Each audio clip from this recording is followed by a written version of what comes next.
नमस्कार दोस्तों सबसे पहले आपको एक बात बता दूं। आपकी स्क्रीन में दिख रहा होगा जिस स्टॉक की हम चर्चा करने वाले हैं, एक्सिटा कॉटन। ये ऊपरी स्तरों से मोर देन 50% क्रैश हो चुका है। एक्सिटा कॉटन में यदि आप निवेशित हैं या इस पे निवेश की सोच रहे हैं तो ही ये वीडियो देखिएगा, क्योंकि ये क्वेश्चन बेसिस वीडियो है। जो व्यूअर्स पिछले काफ़ी समय से स्टॉक में वीडियो क्वेश्चन पूछ रहे हैं वही बस यहाँ पे चर्चा करने वाला हूँ मैं। ओके, एक्सिटा कॉटन में मैं पहले बता दूँ, इन प्रकार के स्टॉक जो अभी बहुत ज़्यादा मार्केट कैप में छोटे हैं, इसके साथ साथ जो ये 10-12 रुपये ट्रेड कर रहे हैं, उसमें अभी बहुत बहुत ज़्यादा रिस्क है दोस्तों। अगर आप बहुत ज़्यादा रिस्क नहीं लेते, इवन अगर आप मीडियम रिस्क वाले भी हैं, तो भी प्लीज़ इन प्रकार के स्टॉक से अभी थोड़ा दूर ही रहें।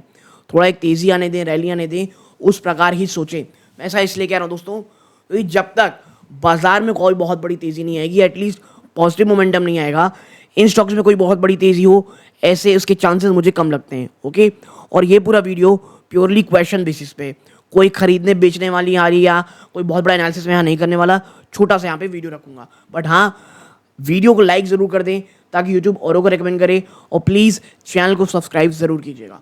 Okay, do subscribe and like and share. Now एक्सिटा cotton देखिए, इसने ना आप कह सकते हैं निवेशकों को बीच में इतना ज़्यादा रिटर्न दिया है। रिटर्न मैं इसलिए कह रहा हूँ क्योंकि जब बाजार में बुल रन आया, प्लस कंपनी बीच बीच में एक आप कह सकते हैं प्रॉफिट्स भी काफ़ी ठीक ठाक से शो किए, प्लस जो नोटिफिकेशन आई कंपनी की वो काफ़ी उत्साहजनक थी। उत्साहजनक इसलिए कह रहा हूँ, कंपनी का जो सिरामिक बिजनेस है, जी हाँ, सिर्फ कॉटन से ये मत समझिए कि कॉटन का बिजनेस है, इनकी जो सब्सिडरी है वहाँ से कुछ सिरामिक बिजनेस भी कंपनी करती है, जिसके कारण वहाँ से भी कुछ ऑर्डर आ रहे थे। तो ये तमाम चीज़ें काफ़ी पॉजिटिव लग रही थी।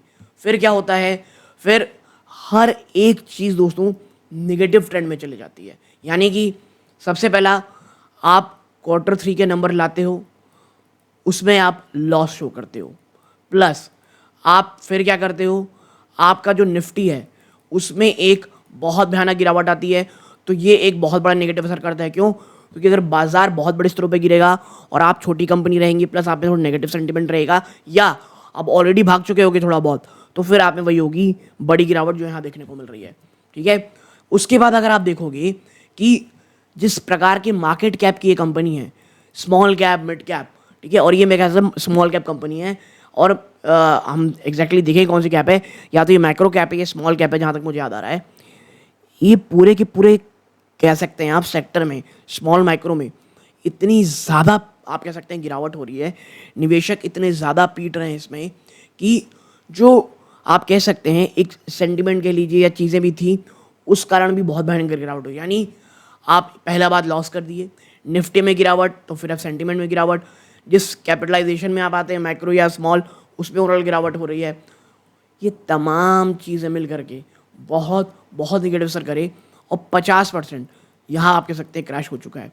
अच्छा, इस प्रकार के स्टॉक में होता ये है कि चाहे आप कितना भी बोल लें, रिटेल निवेशक कहीं ना कहीं इस पर थोड़ा बहुत इन्वेस्टमेंट करता है। और मैं हमेशा कहता हूँ, अगर आप 1% या 2%, और अगर बहुत ही ज़्यादा हो रहा है तो 3% इस प्रकार के स्टॉक में निवेश कर रहे हैं तो ठीक है। क्योंकि देखिए, ये बहुत ज़्यादा हाई रिस्क इन्वेस्टमेंट होता है, प्लस अगर आप निफ्टी के ऑल टाइम हाई में निवेश कर रहे हो तो भाई साहब समझ लो आप बहुत बहुत ही ज़्यादा बड़ा रिस्क ले रहे हो।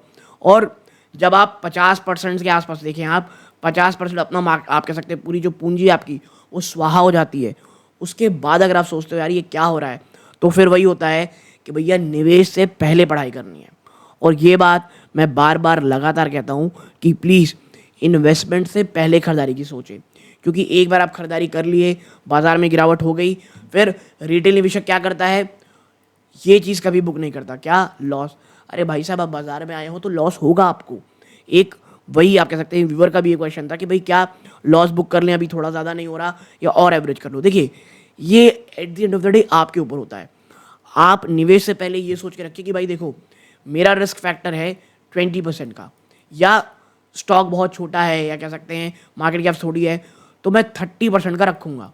ठीक है, अगर मैं 30% क्रैश हो गया, इवन 40% मेरा मार्केट कैप कम हुआ, मैं चुपचाप प्रॉफिट बुक कर लूँगा, माफ़ कीजिएगा, लॉस बुक कर लूँगा। उसके बाद भले ही स्टॉक ऊपर भी चला जाएगा, कोई इशू नहीं है। ये मेरा एक डिसिप्लिन है, एक रूल है मेरा। या आप इसमें सोच रहे कि भाई देखो, मैंने 3% निवेश कर दिया है और उसके बाद स्टॉक 50% गिरे, 60% गिरे, इवन जाकर के 80% में गिरे, मेरे को कोई प्रॉब्लम नहीं है। मैंने अपनी पूंजी लगाई और मेरा ये मानना है या तो वो पूरी तरह ख़त्म हो जाएगा या मुझे एटलीस्ट 300%, जी हाँ, मुझे 300% रिटर्न चाहिए। अब उसके लिए 3 साल लगे, 5 साल लगे, क्यों देखिए अगर 5 साल में भी मान लीजिए आपको ये अचानक से 300% दे दिया, और ये दे सकते हैं अगर बाजार में रैली होती है, तो जैसे मैंने आपको याद होगा, मेरे बुल रन के समय के वीडियो देखेंगे, मैंने कहा है गधा घोड़ा हाथी सब ऐसा चलते हैं, ऑपरेटर ऐसे ऐसे स्टॉक को इतना चला देता है जिसकी कहीं कोई सीमा नहीं रहती है। तो भाई साहब आप चल ही सकते हो, ठीक है। तो ये इस प्रकार की चीज़ें, तो भाई साहब अब हर साल 60% भी तो कमा रहे हो, ठीक है। तो अगर आप 5 साल में 300% कर रहे हो तो ये चीज़ें चलती हैं। लेकिन देखिए ज़रूरी नहीं ऐसा होता ही है कि भाई साहब अब 10-10 साल स्टॉक नहीं चलते हैं। आपको कुछ ऐसे स्टॉक दिखाऊंगा जो 10-10 साल कहीं नहीं चले हैं, और अगर चले भी हैं तो बीच में 5-10-20% का एक जंप आ गया, उसके बाद वापस से गिरावट हो गई। तो ये भी चीज़ें होती हैं, ओके। तो एक्सीटा कॉटन जैसे स्टॉक में निवेश कर रहे हैं तो ये ज़रूर समझिएगा। अब आते हैं आगे थोड़ा अन्य चीज़ों पर चर्चा करने। देखिए मात्र 348 करोड़ यानी market cap, micro cap stock, और माइक्रो कैप में तो बाजार में जिस प्रकार क्रैश हुआ है, निफ्टी आपका 16% ऊपरी स्तरों से क्रैश हो चुका है। जब इस प्रकार गिरावट होती है ना, तो भाई साहब इनमें तो खैर गिरावट होती है, जिस प्रकार की भयावह स्थिति हो जाती है, बायर्स नहीं मिलते हैं आप इसको इकट्ठा, क्योंकि इस पर क्या होता है, लोग 1-1 हज़ार 2-2 हज़ार स्टॉक ले लेते हैं, 10-10 हज़ार स्टॉक ले लेते हैं। जब बेचने जाते हैं तो आप कह सकते हैं बेच नहीं पाते हैं वो। आप यहाँ पाएंगे ROC ROE आप देखेंगे ठीक ठाक दिख रही है, लेकिन अभी ऐसा क्या हो गया है, देखिए अभी क्या हुआ है, इसके क्वार्टरली नंबर्स में चलते हैं, ओके। आप यहाँ पाओगे 1 करोड़ 22 लाख का आपको यहाँ पे नुकसान हुआ है, जी हाँ। आप देखेंगे जहाँ 1 साल पहले आपको 3 करोड़ 13 लाख का प्रॉफिट हुआ था, इस बार 1 करोड़ 22 लाख का आपको लॉस हो रहा है भाई साहब। और यही कारण है कि गिरावट इतनी भयानक है। और देखिए आप जो तेज़ी देख रहे हैं ना, आप देखें बीच में कंपनी ने कितने शानदार यहाँ पे एक प्रॉफिट्स देने शुरू कर दिए थे, ठीक है। और इसी प्रॉफिट में जो हाईएस्ट गया था 6.5 करोड़, स्टॉक एक फिनोमिनल तेज़ी दिखाया है, ठीक है। और मैं इसीलिए कहता हूँ इसे अगर लेना भी एक्स्ट्रा कॉटन जैसे स्टॉक को, तो बॉटम समय में खरीदारी करें और 1-2 साल रुके, क्योंकि 1-2 बार ऐसा क्वार्टर नंबर आता है और स्टॉक एक बार ऊपर जाता है, तो वहाँ शायद आपको एक बार एग्जिट का मौका मिल जाए। लेकिन हाँ, जब आपका स्टॉक बहुत अच्छा ऊपर चल रहा है, प्लस आपका निफ्टी ऑल टाइम ऊपर है, तो आप एक बहुत ज़्यादा रिस्क ले लेते हो, ओके। तो यहाँ पर प्रॉब्लम निवेशकों के पास यही आती है। और करेंटली अब आप देखिए शेयर होल्डिंग पैटर्न में अगर आप जाएंगे तो आपको वही मिलेगा। क्या आप देखें यहाँ पे माल किसके पास, सब पब्लिक 56.28%, कोई FIIs कोई DIs नहीं। FIIs भी देखेंगे 1.80% का एक है, और उस पर अगर बड़ा करेंगे तो आप पाएंगे मात्र एक नई एंट्री दिसंबर में देखने को मिल रही है क्राफ्ट इमर्जिंग मार्केट फंड की। इसने 1% ज़्यादा की इसमें स्टेक बढ़ा रखी है, ओके, 1.09%, मात्र यही है। बाकी आपके पास देखेंगे पब्लिक के पास ही माल है। और मैं इसीलिए कहता हूँ जब इतना ज़्यादा माल पब्लिक के पास है तो भाई साहब स्टॉक ऊपर कैसे जाएगा, ठीक है। अब आप देखेंगे आने वाले क्वार्टर में, यानी कब, मार्च क्वार्टर में और फिर जून क्वार्टर में, अगर कंपनी कहीं थोड़ा बहुत पॉजिटिव सिनेरियो लाती है, कुछ पॉजिटिव रिजल्ट दिखाती है, तभी आप पाएंगे कि आपको एक बड़ी तेज़ी मिलेगी। वरना भाई साहब होना यही है, जब तक ओवरऑल निफ्टी में तेज़ी नहीं आती, तमाम सेंटिमेंट थोड़ा पॉजिटिव नहीं होता, क्योंकि देखिए अभी हर जगह बिकवाली है। FIIs आपका पैसा, देखिए आप अभी क्या प्रॉब्लम है, FIIs भारतीय बाजार से पैसा निकाल रहे हैं।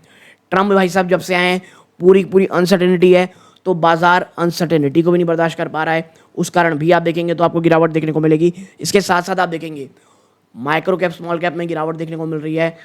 ये तमाम चीज़ें आपको कुछ इशारा कर रही हैं, आप समझिए। हाँ, करेंटली 10 रुपये के एक आप कह सकते हैं बड़े ह्यूज सपोर्ट के आसपास एक्सीटा कॉटन है। अगर 10 रुपये को कहीं सम्मान दे करके थोड़ा ऊपर चला जाता है वो, तो शायद आपको एक डेड कैट बाउंस, एक बाउंस देखने को मिले। लेकिन अगर 10 रुपये की यानी ₹10 के नीचे क्लोज अगर स्टॉक दे दिया दोस्तों, तो फिर प्रॉब्लम है, तो फिर आपको इश्यूज देखने को मिलेंगे ही मिलेंगे दोस्तों, ठीक है। तो भाई देखिए ओवरऑल ये कहानी है, इस पूरे स्टॉक की। और बात सिर्फ अभी स्टॉक की नहीं है, देखिए आप देख रहे हैं मैं बहुत ज़्यादा बिजनेस में नहीं जा रहा हूँ, क्योंकि बिजनेस में तभी जाया जाता है जब कुछ पॉजिटिविटी हो, कुछ पॉजिटिव सिनारियो हो, और एटलीस्ट जब आप देखेंगे कि स्टॉक कंपनी कोई बहुत शानदार प्रॉफिट कर रही है, कुछ ऐसे बिजनेस में जहाँ कोई भी ना चल रहा हो, कोई एंट्री ना कर सकता हो, तो ऐसा स्टॉक के साथ नहीं है। हाँ, कंपनी जब बाजार में तेज़ी आएगी शायद तब आपको तेज़ी दिखा दे। रीज़न इसलिए है क्योंकि अब ऑलरेडी बहुत सारी निगेटिविटी प्राइसिंग हो चुकी है दोस्तों। ओके, तो एक्सिडा क्वार्टर में एवरेज तभी करें जब बहुत ज़्यादा रिस्क लेने का मन हो, या एक्सिडा क्वार्टर में तभी करें जब आप बहुत ज़्यादा एक वेक या 2% 3% का पैसा अपना कहीं डाल करके लंबे समय के लिए भूलना चाहते हो दोस्तों। अन्यथा एक्सिडा कॉटन मुझे ऐसा नहीं लगता कोई बहुत ही अच्छा स्टॉक है, एटलीस्ट इस समय जब बाजार में बहुत अच्छे अच्छे आपको स्टॉक मिल रहे हैं दोस्तों।